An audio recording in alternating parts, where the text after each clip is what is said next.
안녕하세요. 지난 시간에 이어서 오늘은 다섯째 날, 여섯째 날에 하나님께서 창조하신 이야기에 대해서 여행을 떠나보도록 하겠습니다. 다 같이 떠나볼까요?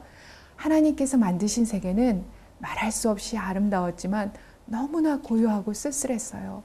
다섯째 날이 밝았을 때에도 들리는 소리라고는 나뭇잎새에 이는 바람소리와 찰싹거리는 파도소리뿐이었어요. 사자의 울음소리나 숲속에서 코끼리가 나팔 부는 소리도 들을 수 없고 이끼 낀 호수에서 개굴거리는 개구리 소리조차도 들을 수가 없었어요. 개 짖는 소리도 이리의 울음소리도 갈매기 소리도 들리지 않았어요.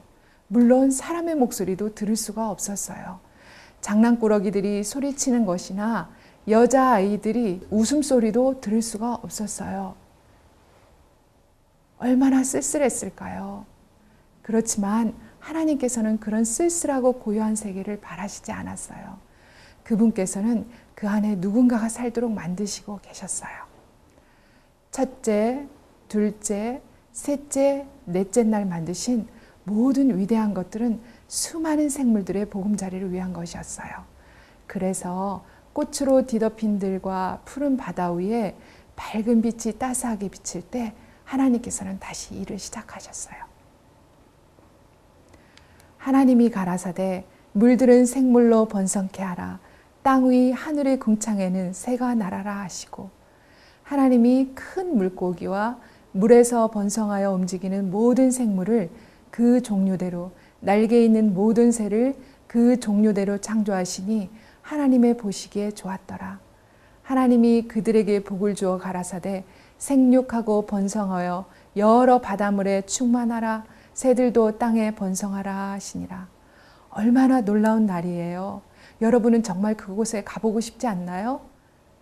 하나님께서는 그 모든 물고기들을 만드시기를 기뻐하셨을 거예요. 그런데 어떻게 그 많은 물고기들을 다 생각해내셨을까요? 크고 뚱뚱한 돌고래, 작고 갈색나는 숭어, 엄청나게 큰 상어와 작고도 작은 피라미, 불가사리와 성게, 오징어, 새우, 개, 그리고 뱀장어들. 나는 그 모든 것들을 생각해내지 못했을 거예요. 그런데 하나님께서는 그것들을 전부 생각해내셨어요. 그리고 단 하루 만에 그 모든 것들을 고안해내시고 숨쉬고 활동하며 살도록 만드신 것이에요. 물속에서까지 숨을 쉴 수 있도록 만드셨죠. 얼마나 놀라운 창조주이신가요? 우리가 어떻게 하여야 그분을 찬양하고 높일 수 있을까요? 그런데 단번에 수천 가지의 고기들을 창조하신 것뿐만이 아니었어요. 그 같은 날 하나님께서는 새들을 만드셔서 독수리의 웅장한 날개와 공작새의 찬란한 깃털, 앵무새의 예쁜 털빛과 흉내내는 기술, 박쥐의 레이더 장치 같은 놀라운 것들을 고안해내셨답니다. 자, 그것들을 잠깐만 바라보세요. 얼마나 놀라운 광경인가요? 수백, 수천 마리의 새들이 각각 다른 크기의 모양과 색깔을 가지고 날갯짓을 하며 하늘로 날아다니며 쏜살같이 내려덮치기도 하며 이리저리 활기차게 날아다니는 것을 보세요. 그런데 저것은 무엇일까요? 들어보세요. 드디어 침묵이 깨어졌어요. 사방에서 노랫소리가 들려와요. 새들이 노래를 하고 있어요. 공중에는 아름다운 새들의 노래로 가득 찼어요. 푸른 하늘에서는 종달새가 지저귀고 깊은 숲속에서는 나이팅게일과 카나리아의 노랫소리가 즐겁게 들려요. 가까이에서는 참새가 제잘거리고 비둘기가 구구 노래를 하며 뻐꾸기, 종달새, 그리고 물새들이 창조주 하나님을 찬양하고 있어요. 얼마나 아름다운 찬양인가요? 저녁이 되며 아침이 되니 이는 다섯째 날이니라. 짧은 몇 시간 동안 새들은 온 세상을 독차지하였어요. 기쁜 듯이 공중을 이리저리 날아다니며 나뭇가지에 앉기도 하고 푸른 풀밭을 걷기도 하고 팔짝팔짝 뛰어다니기도 했어요. 만일 새들이 생각을 할 수 있었다면 분명히 그들은 하나님께서 이렇게 아름다운 곳을 우리를 위해 지으셨구나 하고 생각했을 거예요. 그렇지만 하나님께서 새들만을 위해서 이 모든 아름다운 세계를 만드신 것은 아니었어요. 여섯째 날 이른 아침 숲속에서는 큰 소리가 울려왔어요. 가까운 나무에 앉아있던 새들은 짹짹거리며 공중으로 날아 올라갔어요. 그렇지만 호기심에 가득 찬 새들은 그것이 무엇인지 보고 싶어서 다시 날아왔어요. 그런데 보세요.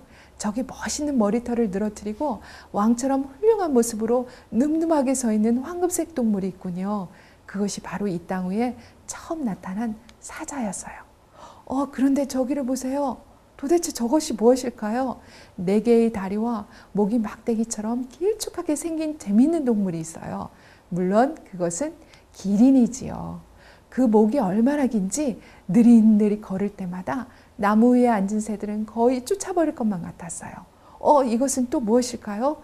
다리는 꼭 나무둥치 같고 큰 귀는 펄럭거리고 눈은 조그마한데 관처럼 기다란 코가 달려 있어서 이리저리 움직이기도 하고 때로는 작은 입으로 그 코를 집어넣기도 하는군요.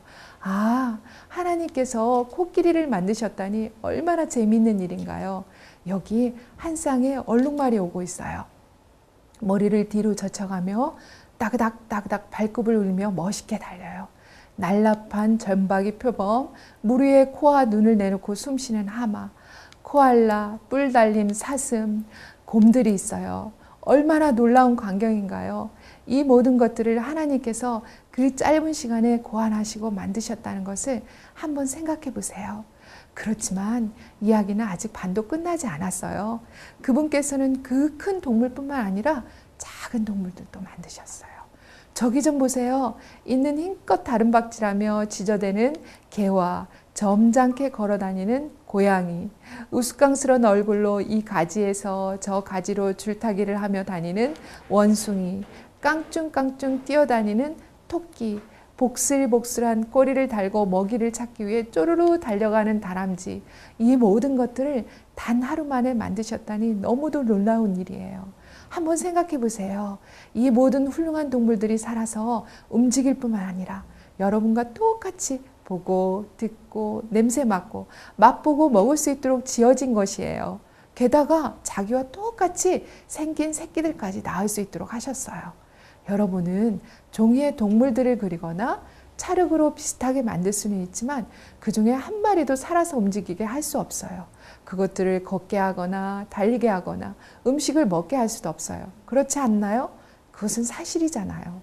그리고 만일 여러분이 그와 같이 이 동물들을 살아 움직이게 한다고 할지라도 어떻게 그 많은 동물들을 집에서 기르고 먹일 수 있나요? 우리는 살아있는 동물을 만들 수 없어요.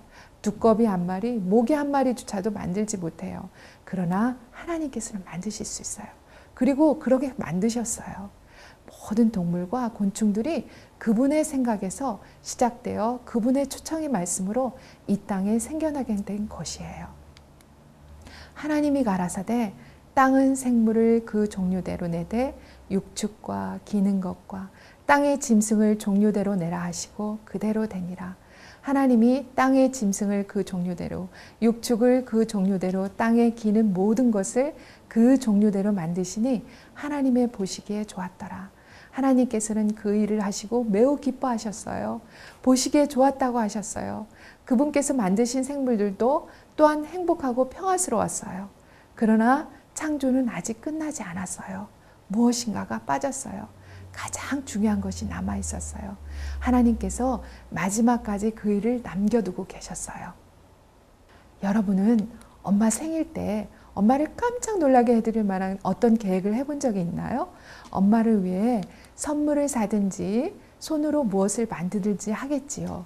그 선물이 무엇이든지 간에 엄마에게 그것을 드리는 시간이 오기를 기다리는 것이 여간 지루한지 우리 모두는 알고 있어요. 그 순간이 가까이 다가왔을 때 여러분의 가슴은 얼마나 두근거렸나요? 창조주일의 6째 날에 하나님께서도 이런 기쁨을 느끼셨을 거예요. 그날이야말로 누군가의 생일이 될 것이었거든요. 그 주일 내내 하나님께서는 선물을 준비하고 계셨어요. 아름답고 찬란한 세계와 그 안에 있는 모든 것을요. 온갖 과일과 열매와 곡식과 많은 물이 넘쳐 흐르는 세계, 나무와 이끼와 꽃들로 아름답게 꾸며진 세계, 같이 웃고 같이 뛰놀며 공부할 각양각색의 새들, 고기들, 짐승들로 가득 찬 아름다운 세계를 말이에요. 이 얼마나 멋진 선물인가요? 그래요. 하나님께서는 지금까지 계속 누군가를 위해 이 선물을 준비하셨어요. 그리고 혼자 말씀하시기를 그가 이 모든 것들을 보고 기뻐하겠지? 그를 위해서 이 모든 것을 만들었으니까 그도 나를 사랑하겠지라고 하셨어요. 마침내 하나님께서도 이 세상을 낙원으로 만드셨다고 생각하실 만큼 모든 것이 준비되었을 때 그분께서는 말씀하셨어요. 우리의 형상을 따라 우리의 모양대로 우리가 사람을 만들고 그로 바다의 고기와 공중의 새와 육축과 온 땅과 땅에 기는 모든 것을 다스리게 하자 하시고 하나님이 자기 형상 곧 하나님의 형상대로 사람을 창조하시되 남자와 여자를 창조하시고 그의 형상대로 하나님의 형상대로 창조되다니 얼마나 놀라운 일인가요? 하나님께서는 우리가 원숭이 모양을 따라 사람을 만들자라고 하실 수도 있었지만 그렇게 하지 않으셨어요. 우리가 크고 저 힘센 저 사자의 모양을 따라 사람을 만들자라고 하실 수도 있었지만 그렇게 하지 않으셨어요. 우리가 독수리 모양을 따라 사람을 만들고 저 높은 산 위로 훨훨 날아다니게 하자라고도 하지 않으셨어요. 그 대신 그분 자신의 형상대로 사람을 만드시기로 했답니다. 여호와 하나님이 흙으로 사람을 지으시고 하나님께서 짐승들과 새들을 만드실 때는 말씀으로만 하셨어요. 그분의 음성이 들리자마자 땅에는 온갖 짐승들이 뛰어다니게 되었어요. 그러나 사람은 달랐어요. 하나님께서 직접 만드신 것이에요. 한없는 지혜와 사랑으로 사람의 머리와 얼굴과 몸을 친히 만드셨어요. 그분께서는 사람 속에 텔레비전이나 컴퓨터 레이더보다도 더 뛰어난 기능, 곧 보고, 듣고, 생각하고, 말하고, 기억할 수 있는 훌륭한 능력을 넣어주셨어요. 그러나 그 무엇보다도 하나님께서는 사람들이 사랑하고 즐거워하며 하나님을 경배할 수 있도록 만드셨어요. 마침내 하나님께서는 손수 만드신 걸작품에 마지막 손질을 하셨을 때 일은 마쳐졌어요. 최초의 사람이 자기가 빚어진 바로 그 흙 위에 조각법처럼 조용히 움직이지 않고 생명을 주시기를 기다리며 누워 있었어요. 하나님께서 생기를 그 코에 불어넣으시니 사람이 생명이 된지라. 하나님께서 얼마나 가까이 그에게 오신 것인가요? 너무 가까이 오셨어요. 하나님의 입과 사람의 입이 닿을 만큼 가까이 오셨어요. 아마 하나님께서는 입을 맞추셨는지도 몰라요. 그리고 그분의 형상대로 지음을 받은 너무도 사랑스러운 그 사람에게 몸을 굽히실 때 아마 하나님의 눈에는 사랑의 눈물이 어리셨을 거예요. 하나님께서 아담에게 부드럽고 사랑스럽게 그분의 생명을 불어넣으셨을 때 아담은 깨어나서 자기를 지으신 분의 얼굴을 바라보았어요. 아담은 뛰어다니면서 처음으로 자기가 사는 아름다운 세상을 둘러보았어요. 아담이 무슨 말을 하고 무슨 생각을 했을까요? 그곳에는 물론 짐승들밖에는 같이 이야기할 사람이 아무도 없었어요. 사자와 코끼리, 곰과 귀여운 다람쥐들이 다정하게 그러나 그들 앞에 서 있는 늠름한 사람을 보고 놀라는 눈빛으로 사방에서 몰려왔어요. 웬일인지 동물들은 그를 통치자로 모시는 것 같이 보였어요.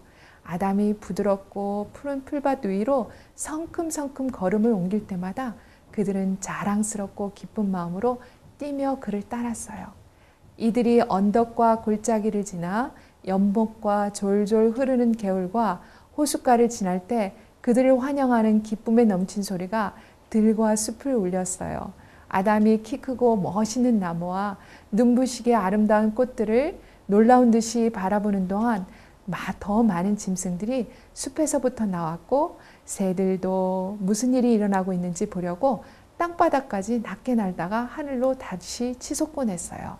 그들은 총명한 눈을 가진 이 왕처럼 보이는 키 큰 사람이 바다의 고기와 공중의 새와 육축과 땅에 움직이는 모든 생물을 다스리는 것을 본능적으로 알았어요. 어느 누구의 마음에도 두려움은 없었어요. 아담은 뒤따르는 호랑이를 무서워하지 않았어요. 어린 양도 아무 걱정 없이 사자와 함께 놀았으며 사슴과 들소들, 낙타와 캥거루가 사이좋게 풀을 뜯었어요. 짐승들이 맛있게 먹는 것을 보니 아담도 배고픔을 느꼈어요. 그렇지만 무엇이 그가 먹을 만한 것일까요? 그는 포도나무에 주렁주렁 매달린 포도송이와 빨간 딸기와 나무에 매달린 호두와 밤을 바라보았어요. 이런 것이 그의 음식일까요? 아담이 어떻게 할까 망설이고 있을 때 하나님의 음성이 들려왔어요. 내가 온 지면에 씨 맺는 모든 채소와 씨가 진 열매 맺는 모든 나무를 너희에게 주노니 너희 식물이 되리라. 이제는 마음 놓고 먹을 수 있게 되었어요. 모든 것이 그를 위한 것이었어요. 그런데 너무나 먹을 것이 많아서 무엇부터 먹어야 좋을지 몰랐어요. 토마토, 사과, 딸기, 호두, 포도, 정말 무엇부터 먹어야 할까요? 아담이 무엇을 처음으로 먹었는지 모르지만 그는 사람들이 지금까지 먹어본 음식 중에서 가장 좋은 음식을 먹었던 것이 분명해요. 그가 먹은 것들은 바로 3일 전에 하나님의 솜씨로 만드신 아주 싱싱한 것들이었으니까요. 얼마나 맛있고 향기로웠을까요? 풀을 만드시고 난 다음에야 그 풀을 먹을 짐승들을 만드신 하나님의 놀라우신 지혜를 생각해 보았나요? 그리고 사람을 만드시기 전에 과일나무와 온갖 맛있는 열매를 만드신 지혜도, 더구나 하나님께서 나무와 풀을 만드실 때 모든 생물에게 꼭 필요한 비타민과 무기질을 땅에서 빨아낼 수 있게 하신 것을 생각해 보셨나요? 그분은 영화로운 새 세상에 구석구석까지 얼마나 주의 깊고 놀랍게 계획하셨는지요. 하나님의 창조 사업이 거의 끝났어요. 아담의 행복한 가정을 위해 하시고자 했던 것 한 가지만 빼놓고는 모두 갖춰졌어요. 그분은 아무것도 없는 데서 이 세상을 만드셨어요. 그분은 바다에서 육지가 솟아나게 하셨어요. 또한 산과 언덕들을 화려한 꽃들과 나무들로 옷 입히셨어요. 그리고 새들과 고기들과 짐승들을 지으셨어요. 그분께서는 이 모든 것 위에 그분의 가장 훌륭한 걸작품이며 최고의 사랑의 대상이며 이 모든 풍성하고 아름다운 세상의 주인이 될 사람을 자신의 형상대로 지으셨던 것이지요. 그렇지만 한 가지 남은 것이 있어요. 그것은 창조주일에 하신 일 가운데서 가장 어여쁘고 사랑스러운 마지막 축복이 될 것이었어요. 무엇일까요? 우리 친구들 궁금하지 않나요? 네, 다음 시간에 또 여행을 떠나보도록 하고요. 오늘은 여기까지 여행을 마치겠습니다. 다음 시간에 또 만나요. 안녕.